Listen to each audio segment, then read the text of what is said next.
Hello, this is Mike, and welcome to another episode of Urban Legends and Mythology. On this episode, I'm looking into some of the origins which brought forth our idea of the modern day vampire. And of course, while the idea of a vampire permeates pretty much every culture on the planet, I'm mainly going to focus on that European and modern American stereotype, particularly because that's the idea, the trope that I'm most familiar with, and that's just what I feel like talking about today. And to be honest, this is such a massive and dense subject. If I got into the details about every little thing, I would be sitting here for days just talking about nothing but vampire lore. So let's find a beginning and start there. So I guess to begin with, generally speaking, what is a vampire in that modern American European sense? Basically, it's a blood-sucking creature. They can be living, they can be dead, they can be undead.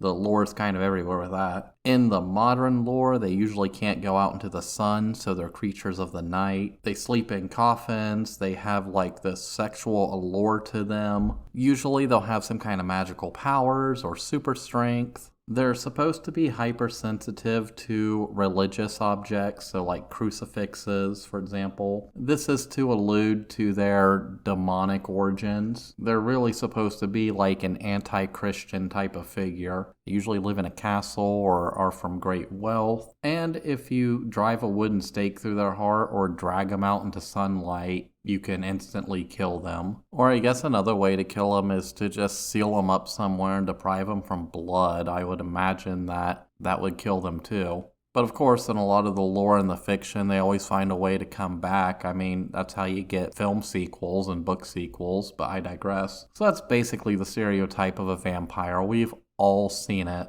But where does that image, that idea, where does it come from? Where does it all kind of start? Well, that idea really comes from two medieval historical figures who provided a lot of the inspiration for that vampire trope that we know today. The most famous one out there being Vlad the Impaler, also known as Vlad Dracula, Prince of Wallachia, who largely was the inspiration for Bram Stoker's Dracula. And the other historical figure being Elizabeth Bathory, the Hungarian Countess, also known as the Bloody Countess, who was an alleged serial killer. We'll get into her story later. Now, on this episode, I'm not going to deep dive into the lives of these two figures. Their lives were so complex that they deserve episodes of their own, but I will provide a brief overview of how their lives and the events of their lives lead to the vampire lore that we know today. So let's start with the infamous Vlad the Impaler, Vlad Dracula.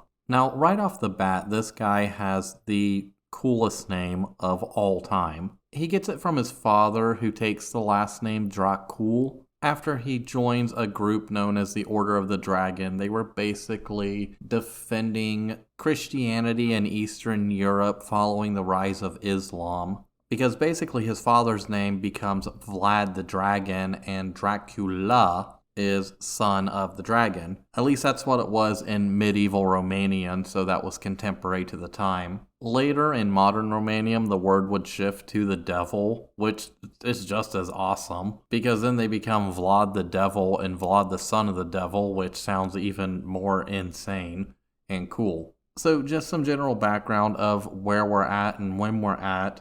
Vlad, he was born in 1428 or possibly as late as 1431, we don't actually know, in a place known as Wallachia, which is in present-day Romania, but at the time Romania doesn't exist. It's kind of this region that's sandwiched between the Kingdom of Hungary and the Ottoman Empire. And the allegiances in this area kind of shift back and forth, and it's very chaotic, and there's a lot of military involvement. But Dracula and his father and his family, they kind of oppose the Ottomans for much of their rule. You know, they oppose this Ottoman overlordship that's going on in their areas. They see it as an invasion, and rightly so. And Vlad, he would spend much of his life defending Wallachia against the Ottoman expansion. Now, Vlad, he could have spent much of his life just being a puppet to Ottoman rule. He could have been Prince of Wallachia and lived in a castle and paid massive tribute to the Ottomans, and hell possibly have even become absorbed into the Ottoman Empire. But that wasn't old Dracula's style. He's basically like, fuck you, these are my lands, I'm the prince, I'm the ruler, take your expansionist dreams and go home, no tribute for you. And he kind of had the same attitude towards the Hungarians that were north of him that were also trying to, impose their will on this area. And at the same time, his attitude was just like, fuck you, why are you coming in trying to impose your authority on me? But that's kind of what happens when you're essentially a buffer state in between two kingdoms or two empires. Not to mention, there was some like Game of Thrones-esque drama going on in his own homeland between like another branch of the same family for power. So there was essentially just conflict all around him. But it's the way that Vlad dealt with this conflict that really cemented his name into history. Because militarily speaking, he's always kind of the underdog. He, at best in his life, maybe amassed an army of maybe 20,000, 24,000, while his enemies were usually bringing in armies of roughly around 60,000 or more. So his rise to infamy really comes in about 1456 when he invades Wallachia in order to like strengthen his power base. He's trying to be like the big dog. And he's like defeating all these people and he's plundering these villages and burning them to the ground, all the things you do in medieval warfare. But then he comes out with his coup de grace. He decides after pillaging these villages, he's going to gather up all these prisoners of war, and he has them systematically impaled. And this is where he gets his name, Vlad the Impaler. And he doesn't impale these guys in those kind of sanitized versions that you see where it's a very sharp spike, usually going through the stomach or the chest and out the back, and it looks like it's a quick death. No. Vlad chooses a different route. So these posts that these men are being impaled on, they weren't sharp at all. They were actually slightly blunted. And these posts would be inserted in that very place where we all know it's being inserted, and these people would be lifted up. And the force of all of that with the weight of the person coming down would cause that post to go all the way up through the bowels, through the stomach, all the way up through the chest cavity, and usually out the mouth.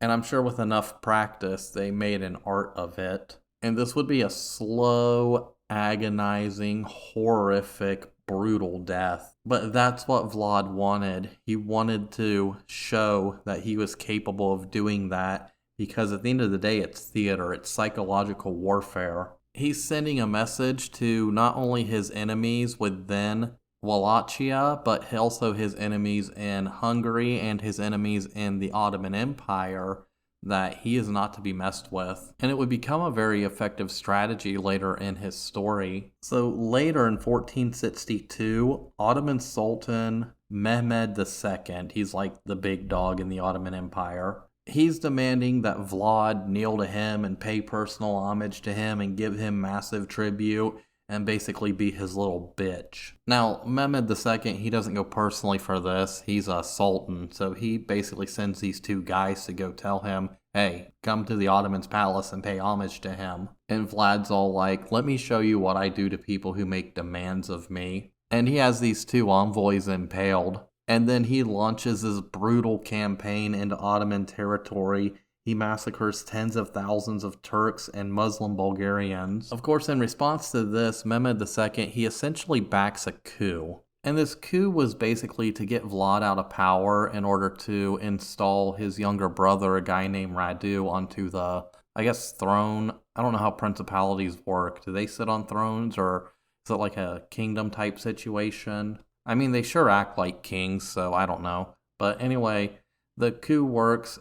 Vlad kind of flees to Hungary, and he's imprisoned there by the Hungarians. So he's basically imprisoned by the Hungarian king for several years. He spends 14 years in Belgrade. And when I say imprisoned, I don't mean like he was thrown into a dirty jail cell. He was basically, for lack of a better term, a crown prince, or at this point a deposed crown prince. So obviously he was most likely living the lifestyle of a crown prince. But he's basically spending his time there kind of planning his return to Wallachia one day. And that return naturally comes because due to the political situation, they want somebody who's a ruler of that area who is an enemy of the Ottomans. So they send him back. By 1476, they're involved in what was known as the Bosnian campaign, and he goes back to his old tactics of terrorizing the villagers and burning villages to the ground and scorched earth and impaling everybody he comes across. It's a campaign of terror, and by this time,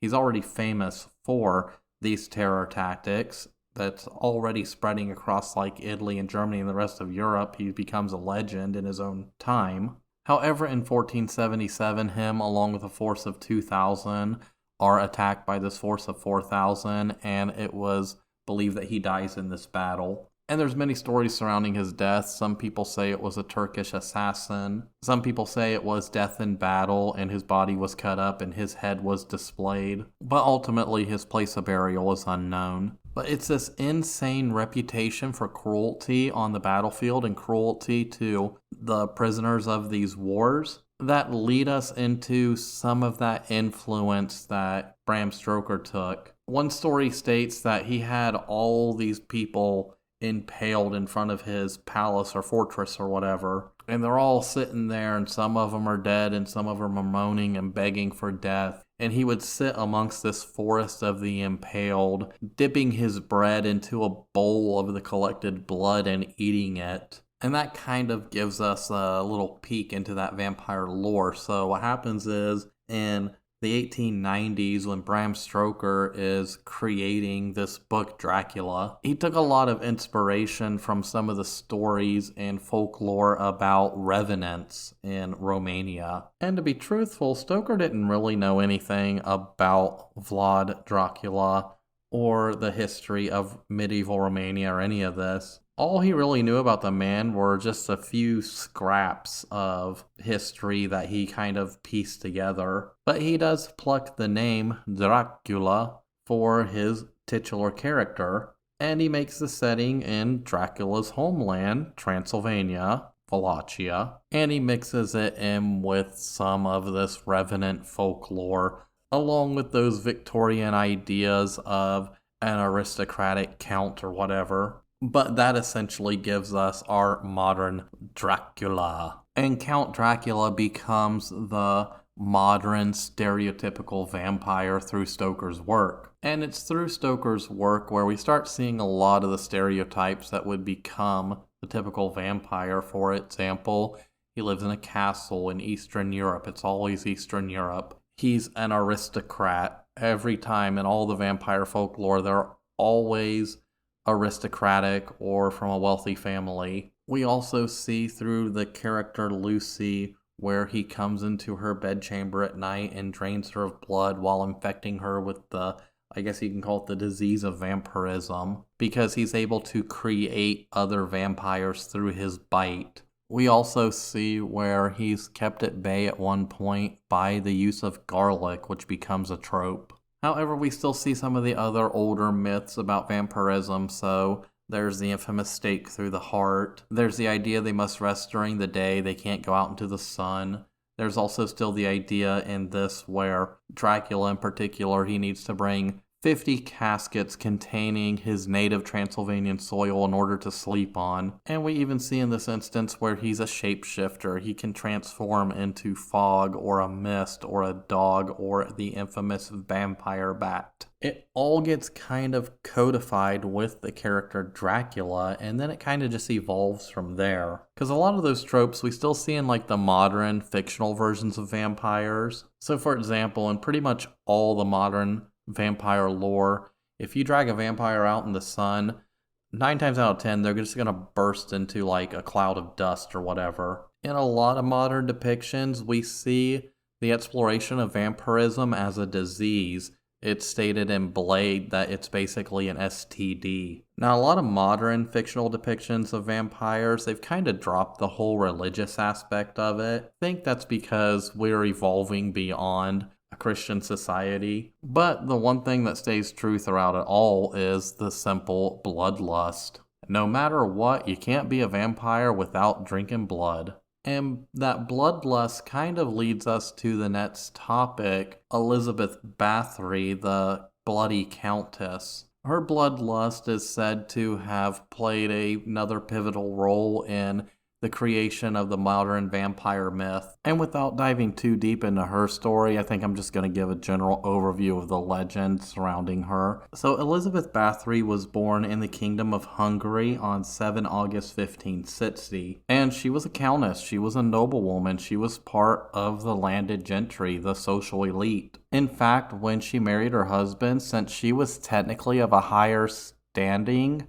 in society, he actually took her last name, but I digress. So as a child, Elizabeth suffered from these seizures that were probably brought on by epilepsy, and it was believed at the time that one of the cures or preventative measures for epilepsy was to take the blood of a non-sufferer and rub it on the lips or ingest it. Now, when she was like 14 or 15, she was married off to a Count Furnick Nadesty. And this, like most marriages between elites at the time, resulted in kind of a political union between the Transylvanian lands and the Kingdom of Hungary. And remember at the time, if we remember from Vlad Dracula, who just almost a century before was fighting the Ottomans were still making their incursions into the same kind of buffer state. So Count Furnick spent much of his life off fighting the Ottomans, leaving Elizabeth at home to basically run the day-to-day operations of their lands that they controlled. And it's believed that these two were extremely cruel to their servants and the people they were kind of in charge of. This is where a lot of rumors around Elizabeth Bathory really start. They were known to severely beat their servants for making even minor mistakes. And the two of them kind of had a taste for masochism. Now, Furnick, he dies in 1604 at the age of 48, leaving Elizabeth to basically inherit these estates, and this is when it's said that the atrocities really ramped up. She basically started killing her servants and her peasant girls. However, it wouldn't always start out as killing. Sometimes she would stab them with scissors, she would cut them,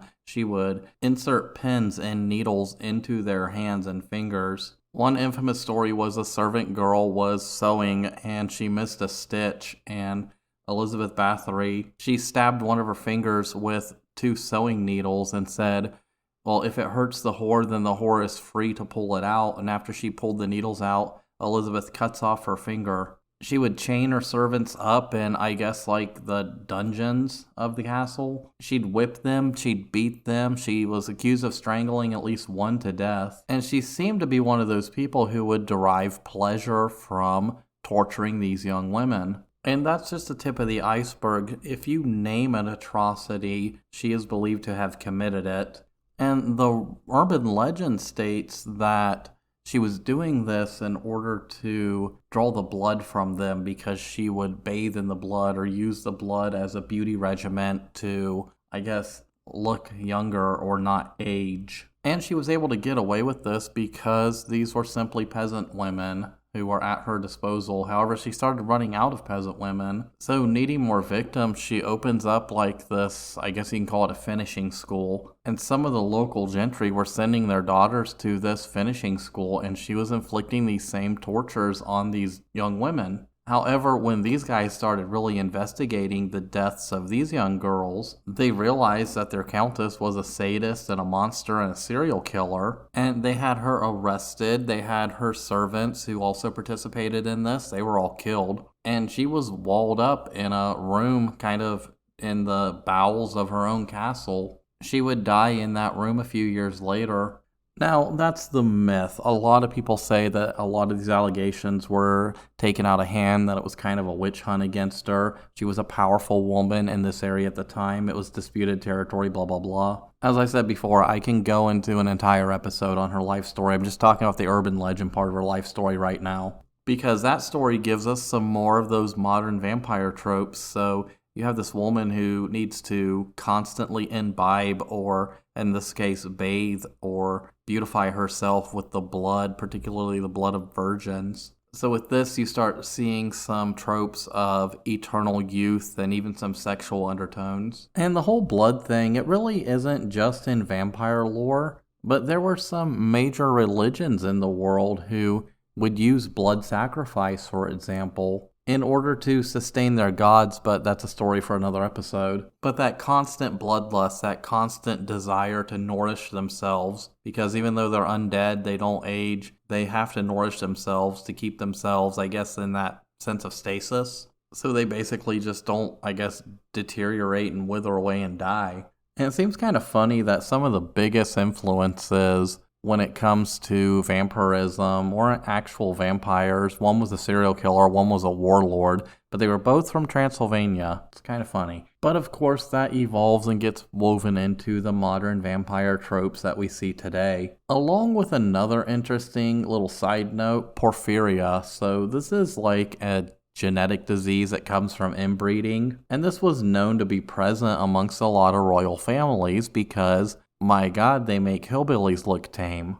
And that's saying a lot because I just listened to a hillbilly song not long ago called I'm My Own Grandpa. But these European nobles, they were gross. But through this inbreeding, they would get this disease called porphyria. I can't say it, I'm not a medical doctor. But essentially what it causes is this insensitivity to sun, which we see amongst vampires. They usually have pale skin with these blotchy red rashes, and this disease can leave the victim looking like a vampire. But vampirism as a disease, that really shows up in a lot of modern day tellings of vampirism. It's usually like an STD, like you get it through having sex with a vampire, or it's usually through the bite. And there's plenty of films and books out there nowadays that kind of take that route with it. But why do we like vampires at the end of the day? Why are we so fascinated by them? Because when you look at the actual reality, vampires have a lot of weaknesses when it comes to, I guess, the cryptid or villain genre, especially in film and television. Now, yes, a lot of them are supposed to have like supernatural powers and be strong or super fast or whatnot. You see that drift in and out. But overall, if you look at it across the board, there's a lot of stuff that could easily take out a vampire. Hell, the sun, just shove them in front of a window. If that doesn't work, there's the classic wooden stake through the heart, which to be honest would kill anybody, but you know, it's not like a werewolf where you have to have like a silver bullet. Or hell, just get a UV lamp and shine it in their face. It would probably have the same effect as the sun. You can also use garlic or religious artifacts, or simply just don't invite them into your house. They can't get you if you don't invite them in. I guess in that sense, they're kind of like cops. They can't come in without either a warrant or without being invited in. To be honest, when it came to a fight with a vampire, I'd probably actually just feel sorry for the guy. I'd probably feel the need to like give him a free punch to the face before, I just shined a UV light in his eyes. But that doesn't mean they're not still cool, and I think that comes from just those aristocratic kind of roots. Because all these vampires in folklore and fiction and films, they all have these like aristocratic lifestyles or these wealthy lifestyles. Now there are a few exceptions to that. But then again, it's like that old joke. If you've been alive for 500 years and you haven't made $1 million, you might as well just walk into the sun. But I think a lot of it is the aesthetics. It's the look. It shows up a lot in like goth adjacent culture. And I just remember being in that kind of senior year of high school, that kind of heavy metal kind of goth phase in the early 2000s, before emo really took off and became its own thing. I remember thinking that those styles and those aesthetics and that art was cool as fuck. And I'm sure a lot of other people in those kind of subcultures and genres think so too. And to be honest, we really have people like Bram Stoker, who wrote Dracula, and people like Bela Lugosi, who played Dracula in like the 30s through the 50s, to really thank for that, because those were the guys who kind of cemented that image in our mind. And it's a cool image. But I don't know, that's all I really have on this subject. I just wanted to do a very brief overview on it. I didn't really want to deep dive into a lot of historical stuff.